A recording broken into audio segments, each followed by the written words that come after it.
Welcome back to the Orbital Shop, and I'm Rod.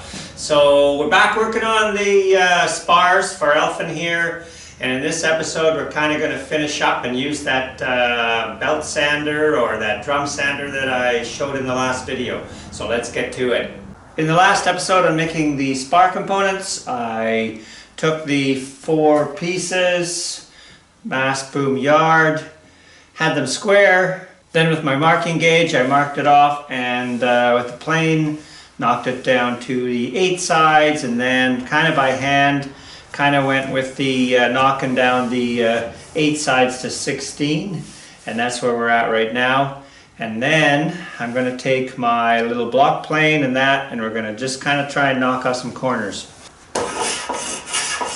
So I'm not really taking off very much, I'm just trying to find those sort of higher spots, mostly on the longitudinal direction, where I'm kind of maybe a little bit bumpy.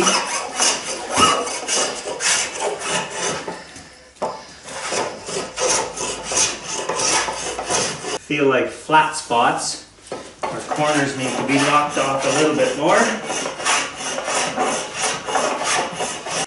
And we just got to be careful which direction is going to possibly pull out a big chunk. So I've really got my block plane set in a very fine shading. You see in some cases not even really taking anything off.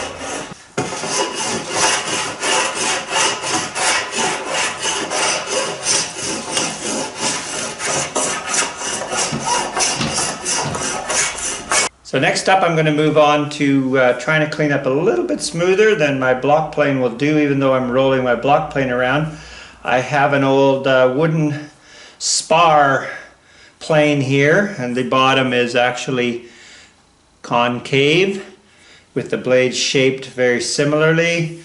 It's not perfect as far as the blade shape goes, but I'm really just trying to contact the very center here to try and make a little bit of a round curve. We'll see how it goes. Really, I'm probably going to try and just pull it.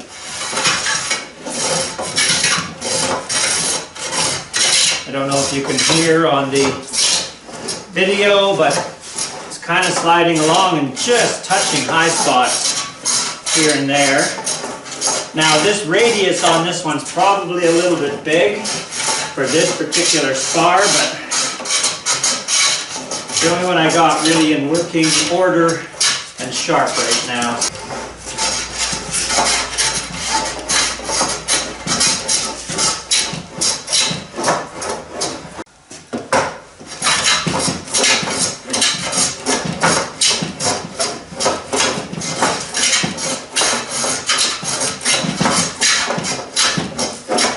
And now it's time to take the belt sander to this, and this would be done, or I would prefer to be doing this outside, but it is below freezing outside right now.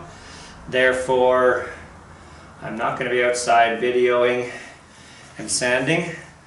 But what we're going to do here, now, the only issue would be really nice if this was up higher, because you really need to pull down on the belt. I can't pull it sideways, I'm just going to pull it over.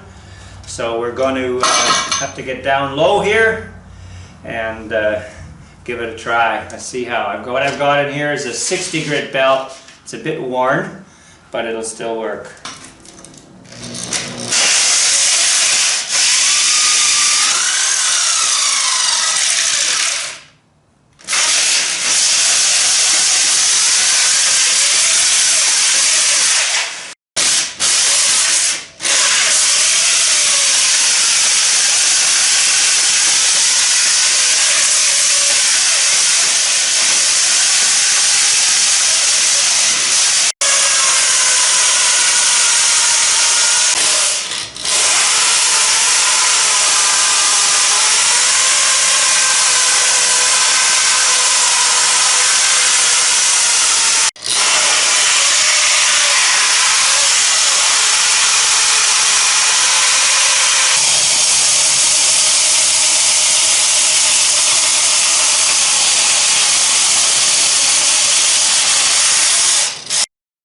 Do a little quick review on the drum sander that I made for sanding the spars.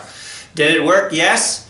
Did it work perfectly? No. Is it much faster than sanding by hand? Absolutely. So, you know, it could probably use a little bit of work on this. I have finished sanding the spars now. So if I'm going to make any modifications or redesign this, I'll do it on the next boat. All right, that's one go round with the power belt sander. And then I did a bit by hand as well. And now I'm just going to wet this down. I'm curious to see just how much sort of final finish sanding is going to be required. Because there's 60 grit across the grain there is leaving a bit of scratches, but I'm pretty sure that Orbital Sander very lightly with a 120 on there. I mean, I'm happy with sort of the shape of it. It's pretty smooth, pretty round. The last thing we need to do here in the spars prior to all the final sanding and varnishing is adding in a sheave. So I've taken this brass sheave out of a pulley just bought from your local hardware store. I've got a piece of brass rod. I need to cut a slot so this fits in and drill a hole through. So this sheave is just a hair under 2.5. So I need a slot a little over 2.5 inches long and 1/2 inch wide. So I'm going to start out by measuring that out. How close to the top do we think we need it? Anywhere in here will do, pretty sure. And we're going to go 2.5.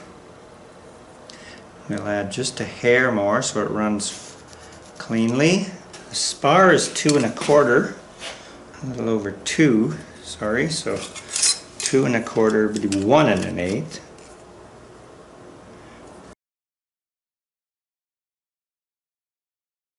I think the best way to do that is going to be using a Forstner bit to drill out the hole.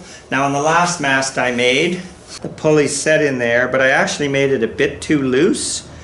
And there was the chance that the sheet or rope, when pulling it, if it wasn't pulled perfectly on center over and through, it could slip over the top. So I don't want to make the hole that much bigger in this time around. I don't want it any wider than necessary, and I don't want it any longer than necessary. Just for the halyard that's going to hoist the mast up, should be able to ride in there without coming out. I've set up my stand so that I can just have that level with my drill press and my 1/2 inch Forstner bit in there. I might likely just put some sort of blocking on the side so that I'm drilling straight through, not having the mast rolling as I drill. So I've just clamped these 2 blocks on the side here. This way I can slide along and pretty well keep this going straight through.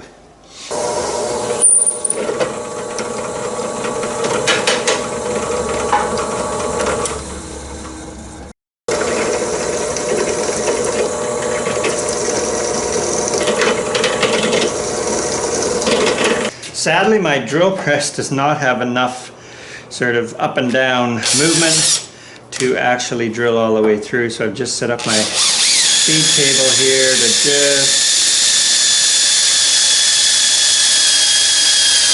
punch through the last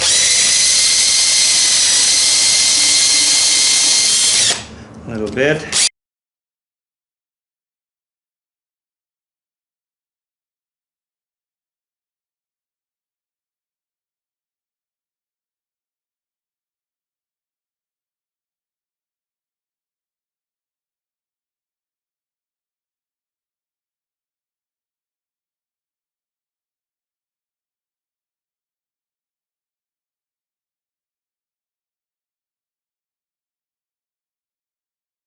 I can get the sheave through there now fairly cleanly. It's a little bit sticky, but all it's going to need now is a bit of rasping maybe and some sanding. It's not very pretty in there right now, that's for sure.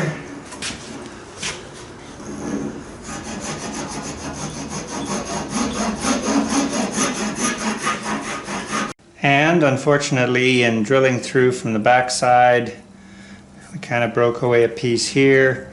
I just pulled it off so that I can actually glue it back on. Be easier to pull it off than to try and get some epoxy under it. It's a nice clean break, and since I got epoxy here, I might as well just coat the inside of this opening. We'll do a couple of coats of epoxy inside here, which is a wear spot.